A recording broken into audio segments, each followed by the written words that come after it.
it will break. And the decision is always yours to decide whether you are on the make side or you are on the break side. And so I'm going to invite Miss Tanique to join me in the spotlight at this moment. And I am just going to ask you to introduce yourself because I may not do justice to your introduction, Ms. Tanique. So I'm going to ask you to introduce yourself to the fireside chat tonight. Thank you so much, Dr. Janice. You always do justice in introducing myself and others who come on this show. Thank you so much for having me on this evening with you. I appreciate the invitation to be on the fireside chat once again.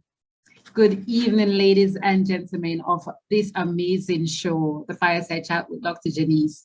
I'm Tanique Easy, life coach, mentor, speaker, realtor associate. I also have the hat of being a mother of 3 handsome and amazing young men, and well, also to a daughter-in-law and a 4 baby.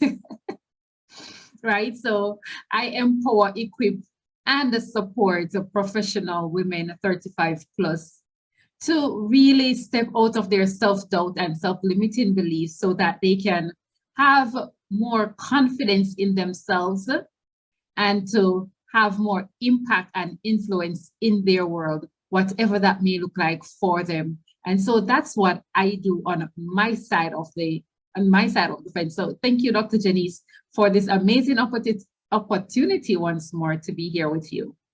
Wonderful. Thank you so much, Tanique. See what I said? I wouldn't have done justice because I didn't even know about the sons and the 4 baby and all of that.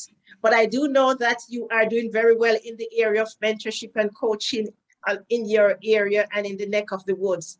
So tonight we're going to be talking about life strategies, make or break. And Ms. Tanique, as we start tonight, I want us to talk a little bit about what really are life strategies and how does strategies make us and break us. And I'm going to start off because life strategies are like very, very, very important to me. Because I do believe that without strategies in our life, we don't get far. As a matter of fact, we won't get far without having strategies in our life. So, Ms. Tanique, my definition of a strategy is a way of describing how to get things done.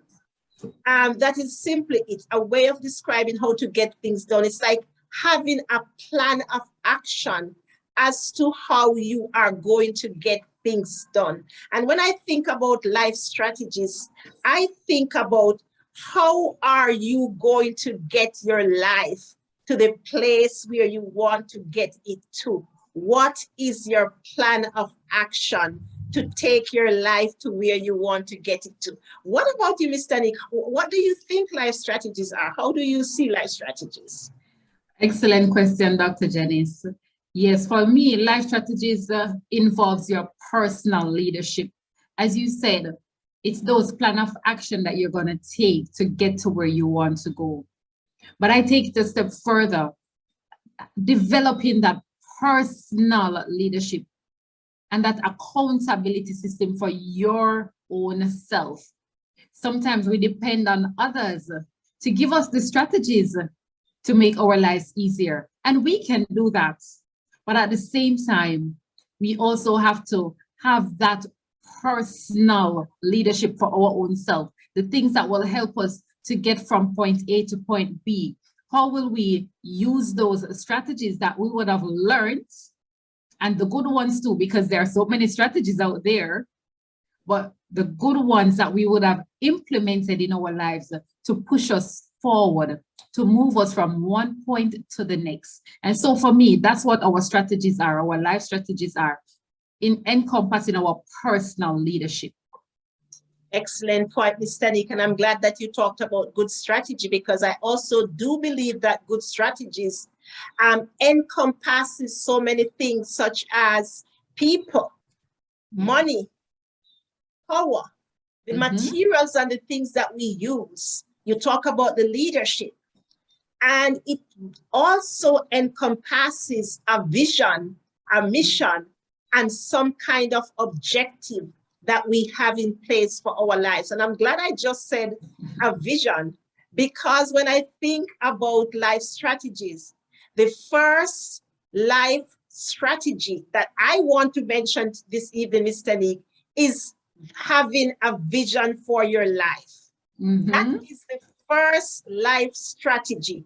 It makes no sense, like literally, it makes no sense that you are living without having some kind of vision for your life. And I want to mention this, Mr. Nick, because persons who maybe are in their 60s, 70s, 80s, 90s, they would at this time be actually living out their life vision that they had earlier.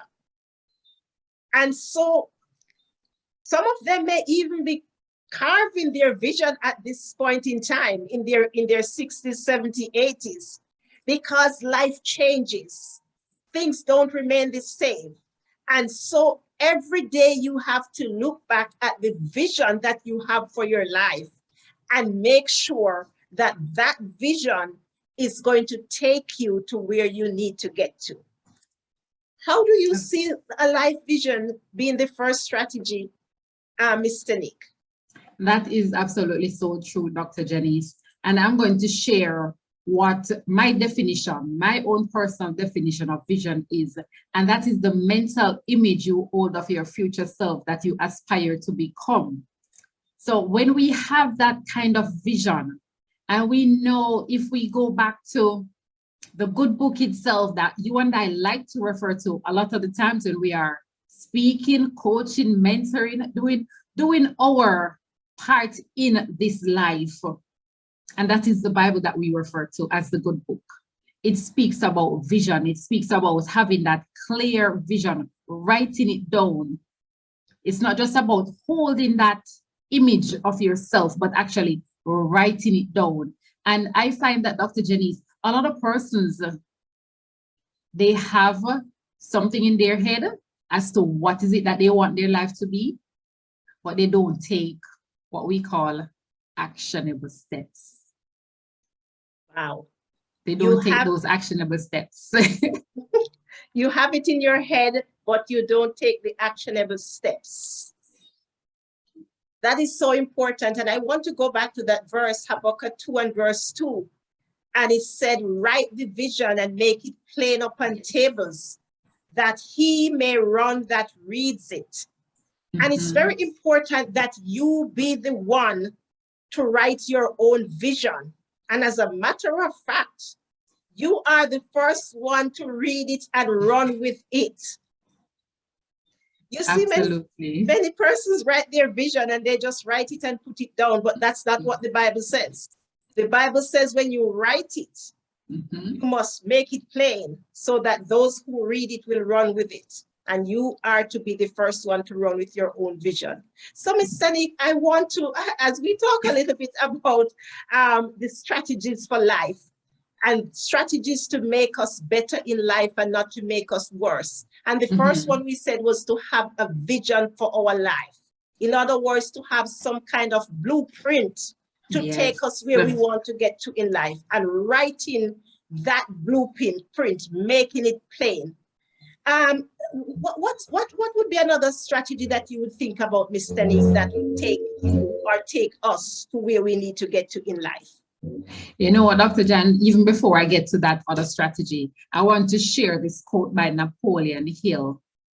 And he says, the oak sleeps in the acorn, the bird waits in the egg, and in the highest vision of the soul, a waking angel stirs. Dreams are the seedlings of reality. End of quote by Napoleon Hill. And so, Dr. Janice, those visions, you spoke about, that Bible verse in Habakkuk 2. You write the vision, you make it plain, you run with it. Others will run with it when it is plain to see. And let us go back. If we do not have that, if we do not allow that perfectness within us, because we're all perfect in our own imperfections. We're all perfect beings that God has made. We're all unique. And, you know, we all have, as I said, we all have some inklings as to where we want our lives to go. But if we don't make that vision plain, if we don't write it out, if we don't put it down and take the steps, because we can have the vision, but we don't take the steps, as we said before. So if we don't take those steps, then even if we get the other strategies, it's going to be twice as hard for us to have an easier life. And one of the other strategies that we can absolutely use is to believe. Believe in us, believe in our own abilities. And I find that, and I mean, I am no stranger to this, having inferiority complex. That is something that bothers many, many hundreds of thousands of millions of people, having inferiority complex. Even the person that we see as a CEO running a multinational corporation, from time to time, they have that inferiority complex. But what do they do? One of the things that they do, and I know that is something that, you know, we have been working on as coaches, we do work on these things, is to work on the mindset, work on the belief, work on the self-confidence. Thank you, and Ms. when we Tani. work on the self-confidence, it definitely helps us to overcome some of those things. Wonderful. Ladies and gentlemen, if you just came into the room, we are having a discussion tonight about life strategies. Make you or break you. What are some of these strategies that you need to have for your life? And we talk about the first one is a vision. And that vision is to write it. Where do you want to get to in life? What do you want to be? The Bible says without a vision, people perish. And so if you want to get somewhere, you should have a vision of your life. And the second strategy Teddy just mentioned is to believe.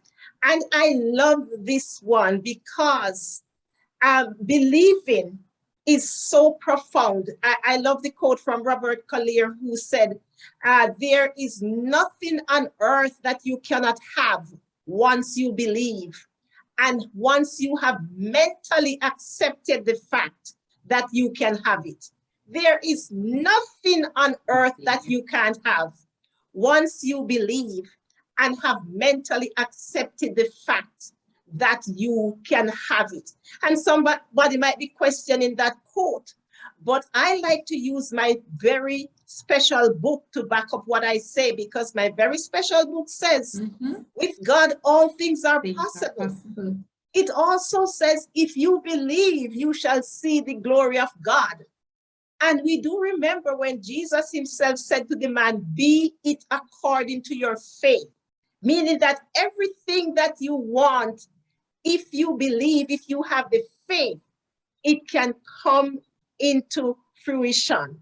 You know, when Mr. Nick, I'm going to jump away a little bit here, because when I hear people talking about visualization and manifestation these days, I don't believe that, I don't know if some of them do understand that it is a natural process of life, that once you believe and you mentally accept that you can have it, then your faith, your belief will allow that thing to happen in its own time and season. So you don't have to think about, well, manifestation is this and that. It is your faith and your belief that will allow that thing to happen if you believe that it will happen. And that's the second strategy that you should hold on to for your life, to believe. Because if you believe, all things are possible. Do you have anything to add to that, Mr. Nick? Yes, and I want to share one of my favorite verse to that, Dr. Janice, and it says, I think it's Mark 11, verse 24, and it says, therefore, I tell you that if you believe, when you pray, if you believe, it will happen for you. And so we can find so many passages and verses and chapters that will speak to that. And as you rightfully said, Dr. Jan, that manifestation, it is in our DNA. It is in our DNA to manifest. However, self-doubt will allow us not to manifest. Feeling inferior to others will not allow us to manifest. But when we dig deep within and when we go within, when we allow those things to be released from our spirits, because the thing is, we hold on to those things, Dr. Jan. We hold on to feeling inferior to other people. We hold on to the comparison syndrome. And when we hold on to those things, it starts to cement itself within us.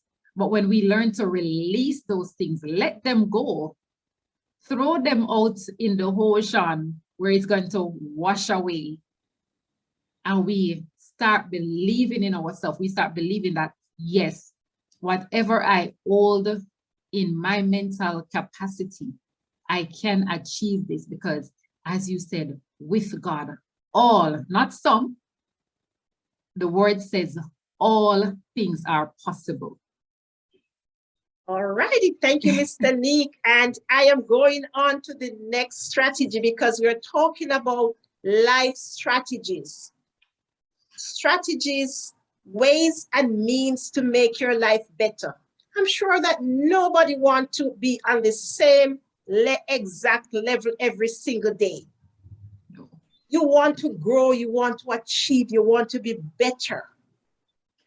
You want to be in a different state of mind than you were in 10 years ago, 5 years ago, even yesterday. And so nothing in life just happens.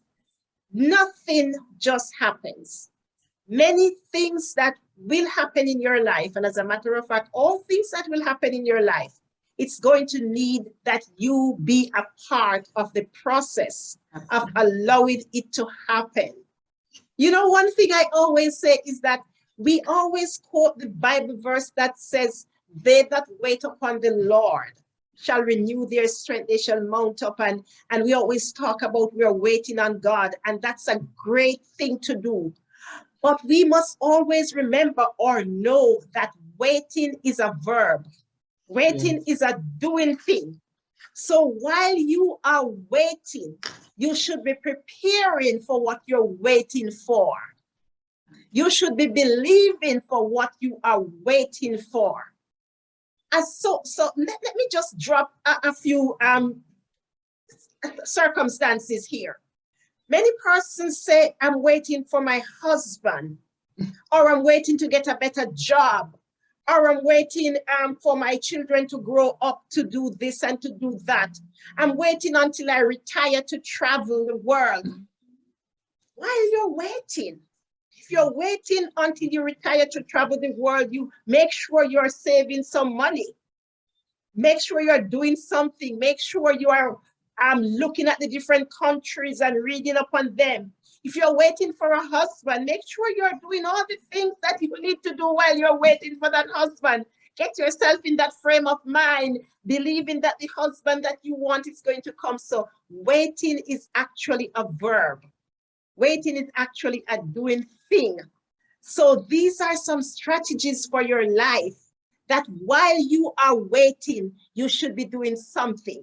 You should be believing, and you should be doing something to ensure that when the time comes, you are ready for what you have been waiting for. And I want to go a little bit further, because there are many persons who have been waiting for years for something, and when it comes, it falls right through their fingers, because they have not prepared for what they were waiting for.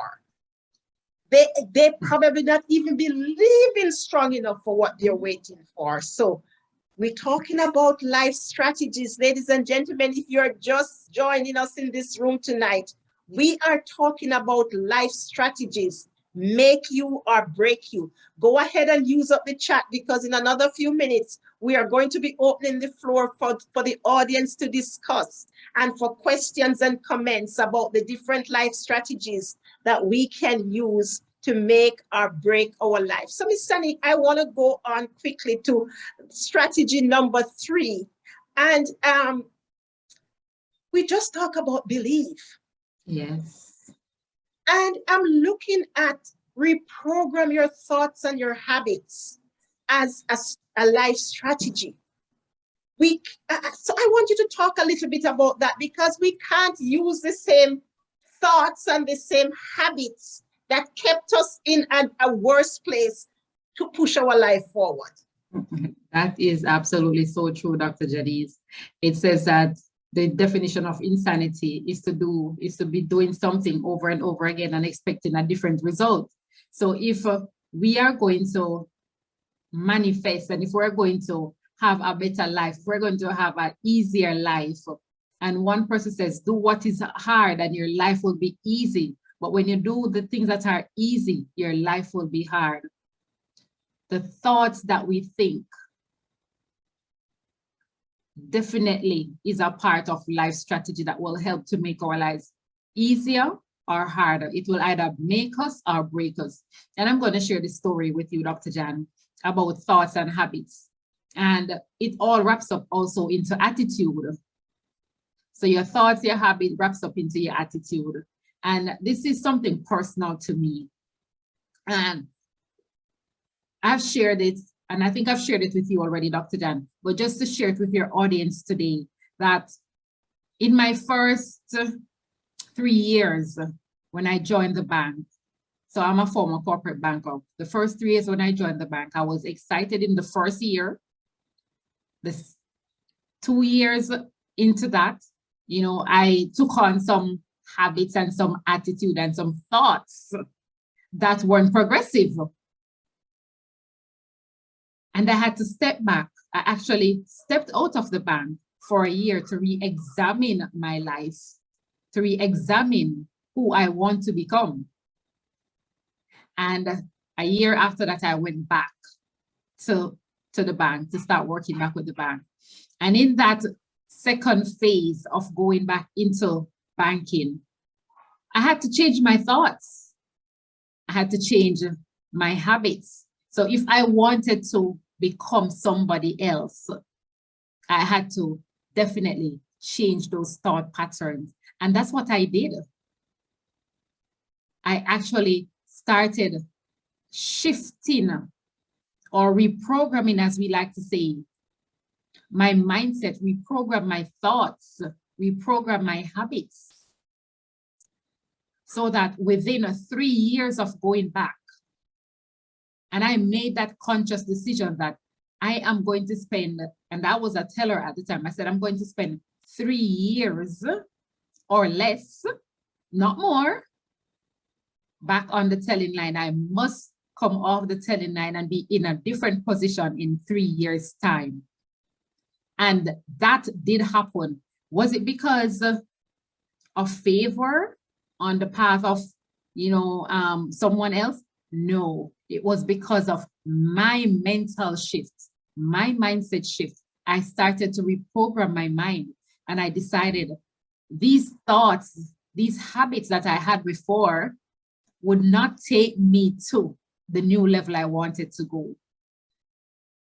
And Absolutely. So for us, we have to be able to do those things. We have to be able to reshift and refocus and reprogram those thoughts and those habits. And it definitely will make our lives easier, Dr. Janice. Wonderful. That is such a great point. And as you spoke just a minute ago, I thought of a quote from Brian Tracy. And he said, your thoughts can make you a success or a failure, prosperous or poverty-stricken, respected or ignored. The best news is that they are under your control. Wow.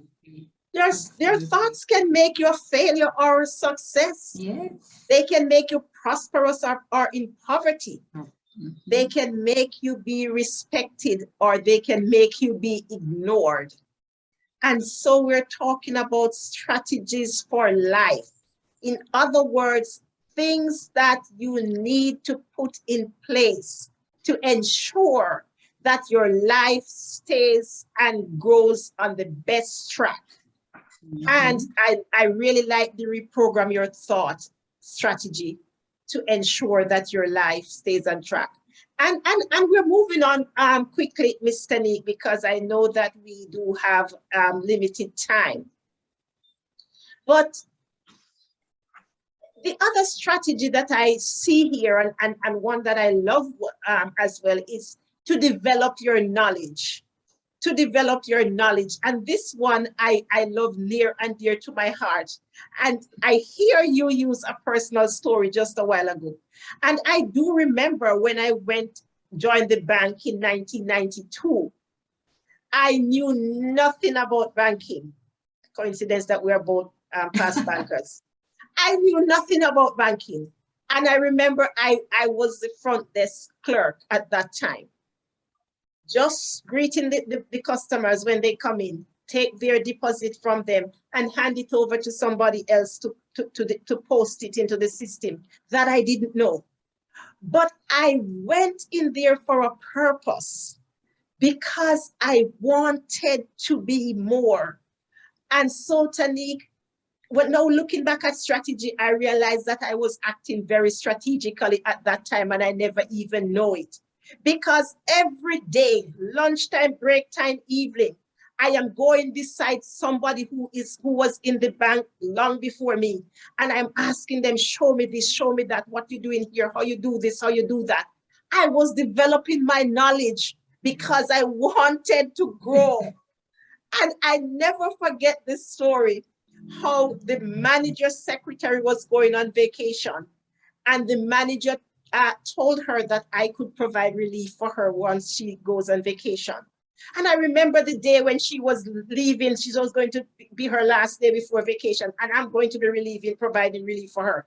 And she came and stand over me, and she addressed me as Gyal.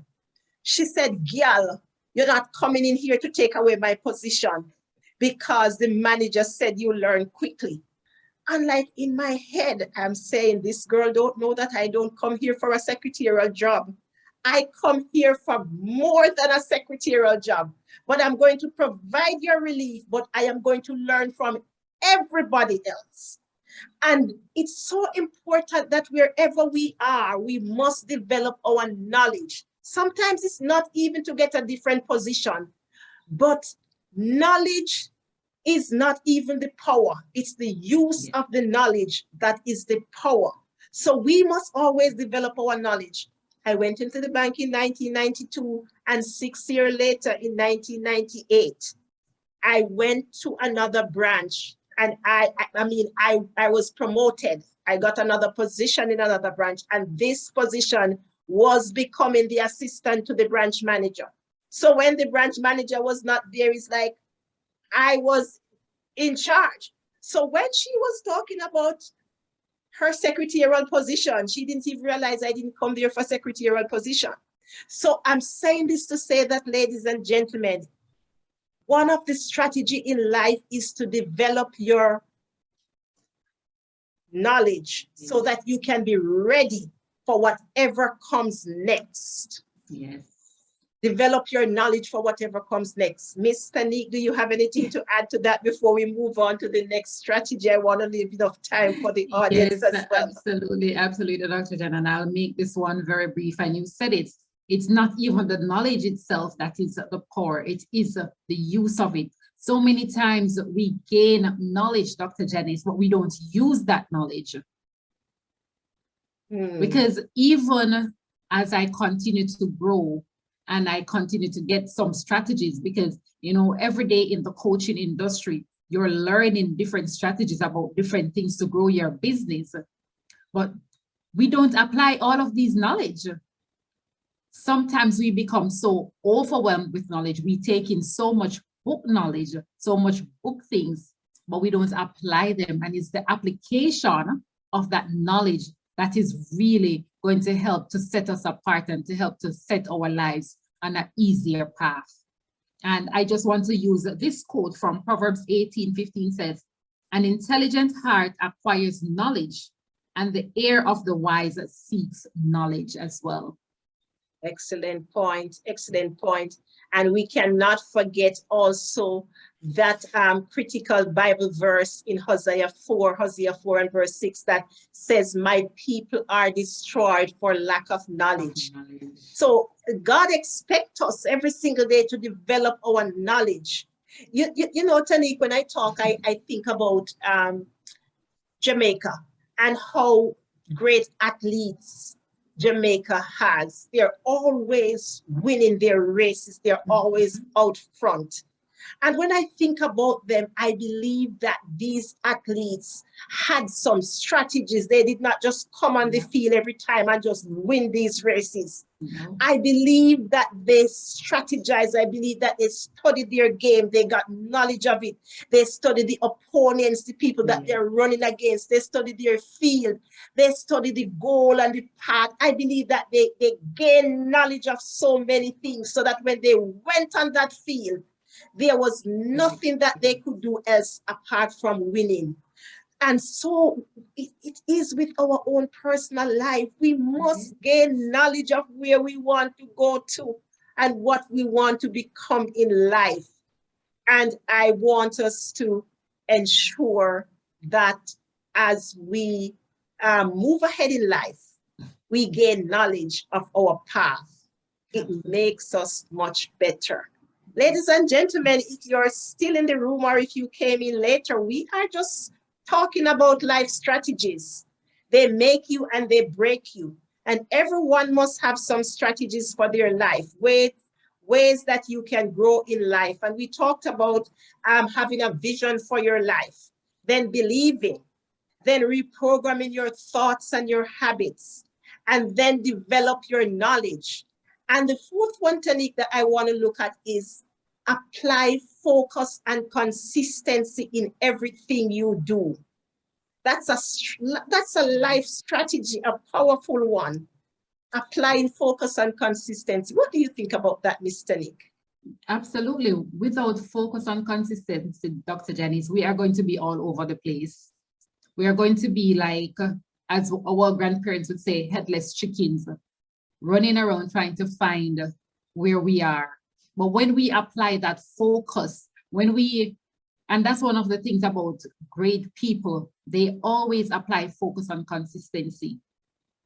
We cannot, one of the things, and I'm going to share this, and I know we all know this about Henry Ford, right? He kept consistent with that ugly car for years upon years upon years. When everyone else was asking him to do something else, he was consistent in producing that vehicle, and it was the #1 selling vehicle. And he kept that consistency, he kept that focus. And so it is with us when we want to achieve anything in this life, in our personal life, spiritual life, financial, whatever that aspect of our life that we are going to want to achieve something, we must apply focus and consistency. Without it, it's going to be twice as hard. Just like with the other strategies, and there are so many other strategies, but we know that these ones that we are giving out this evening, Dr. Janice, are the top strategies to help us to move us forward. Thank you, Ms. Tanique. And I made a note of this because perseverance helps you to win the prize. When you push and you persevere, you win. But many persons get the prize once, but they don't keep it because they are unable to stay focused and consistent to keep that prize. So if you persevere, you will get it, but you must remain focused and consistent to keep it. And focus is really just placing your attention on something without wavering, without being swayed or distracted by anyone or anything.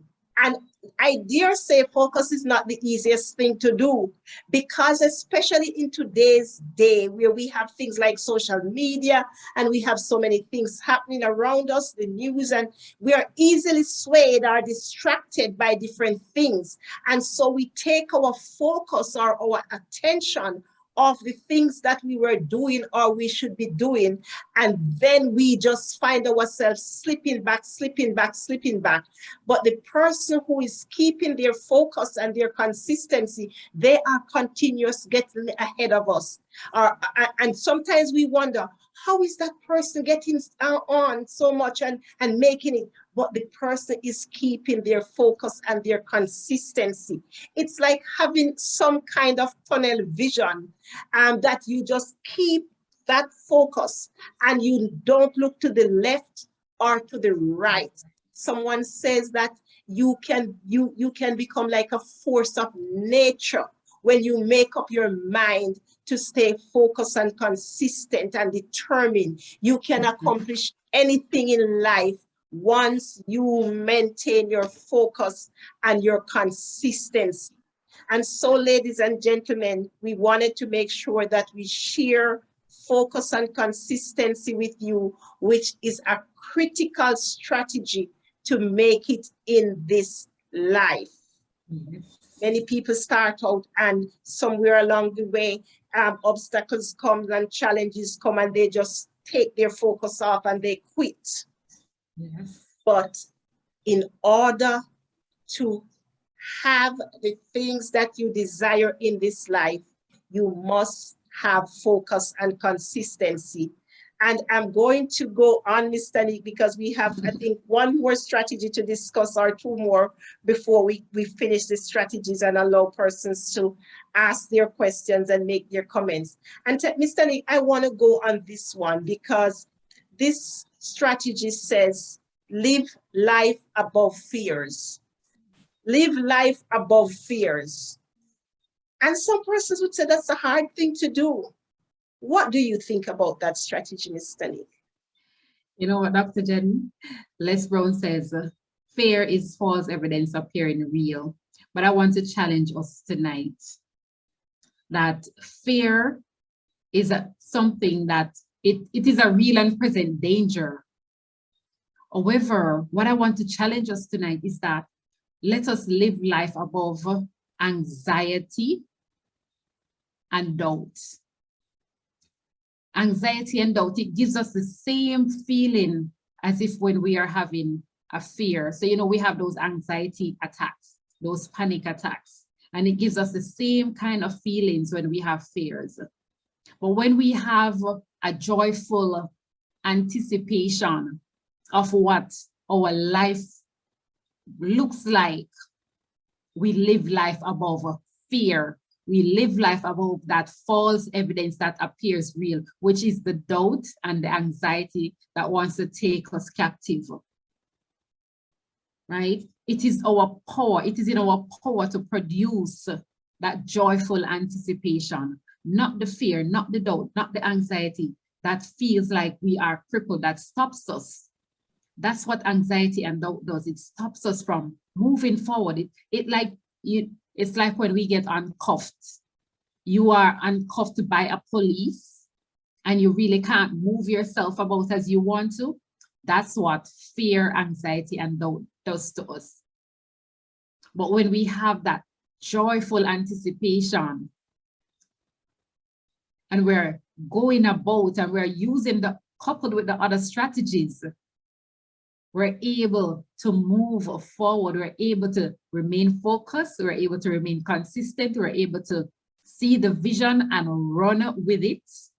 And we're able to apply the knowledge that we have gained so that we can definitely have the kind of lifestyle, have the kind of life that we know that we were meant to have, we were meant to live, because we were created just a little below the angels.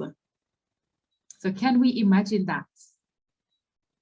If we really look into that and see, oh my goodness, my life is so precious, my life is so valuable. Why am I having fears? Why do I fear public speaking? Why do I fear going on camera? Why do I fear all these things? And we have so many fears: fear of success, fear of failure, fear of a whole lot of things. So when we live our life above fear, Dr. Jan, it gives us that joyful anticipation. Excellent points, Mr. Nick. And someone said that the eagle does not fear, neither does the eagle worry about anything. They do not worry about the storms because they always try to soar above it. Yeah. That is indeed profound. If we could just make every effort to soar above the fear, because many things that we fear in life never even happen. But we start fearing them before they happen. You fear that you're going to get sick. You fear that you're not going to have enough money. You fear that something is going to happen to you. You fear even fear. And most of the time, they don't happen. So that life strategy is telling us to live above fear. Wait for it to happen before you start fearing. And that is a critical life strategy. And Mr. Nick, I'm going to go on to the last life strategy to make your life better. And this one actually says, celebrate your wins. Celebrate your wins. Do you know, Mr. Nick, that many persons work every single day of their lives to now? They maybe get weekends off, and when they get weekends off, they're still working. And they never take a minute to celebrate anything that happened in their lives. They never celebrate even a birthday. They don't celebrate an anniversary. They don't, something good happened to them yesterday and they don't take a minute to celebrate it.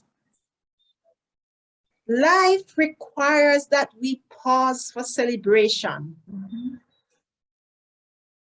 And that is a huge strategy for our lives. It's like having that gratitude, that thanksgiving, when you pause to celebrate. What do you think about that one, Mr. Nick? Absolutely, Dr. Janice. And I'm going to say that I was one of those persons. I'm now converted. Right? I'm now converted. Yes, we need to learn to celebrate. When we don't celebrate, it's like we are holding on to something in us that we are not deserving of the good things that is happening to us in life. But when we do celebrate, even the smallest victory that we have, the smallest victory that we get, it also encourages that endorphin within us. It encourages us, you know, the good hormone that comes out of us. We feel happier. We're able to share with others in such a more beautiful way. We feel more gratitude when we celebrate. And when we celebrate, Dr. Jan, more good things happen for us. Right? More good things happen for us when we celebrate, because we're seeing the fruits of our labor. We're seeing the good things that is happening in us and around us. And so we're able to take that into stride and say yes. But there is the old saying that all work and no play makes Jack a dull boy, but all work and no play will make each and every one of us, not just Jack, but each and every one of us dull. And we won't have that light to shine. You know, sometimes we see people and they are achieving great things and they don't take time to celebrate those things.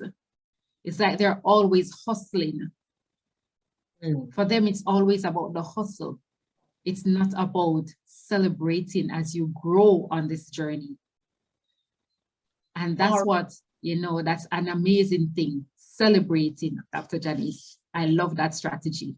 Wonderful, wonderful. Thank you so much, ladies and gentlemen. If you are in this room tonight, We have just covered some strategies for life, ways to make your life better.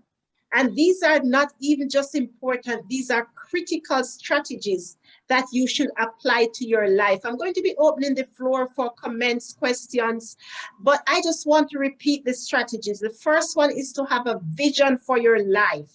You must see the end from the beginning. You must know where you want to get to in life. And you not just see the vision, you must write it down and make it plain and visit your vision as often as possible.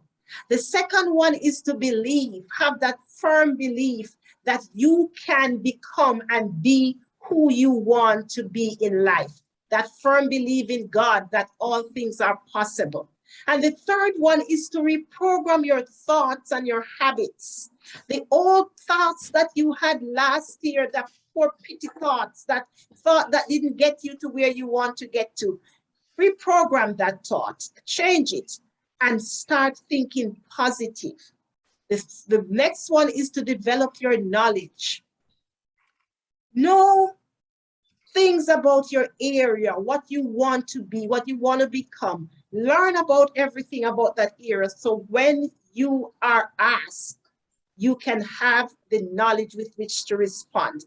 Apply focus and consistency in everything you do, because perseverance will get you the prize, but unless you stay focused and consistent, you're going to lose that prize. And live your life above fears. Wait for the things to happen before you start fearing. And the final one was to celebrate your win. Pause to celebrate the different things that happen in your life. Just don't keep going. Make sure that there is some time for celebration. I am going to be opening the floor at this time. We have just a few minutes left out of our time, and I did enjoy this discussion because I am actually using these strategies in my own life to make sure that I get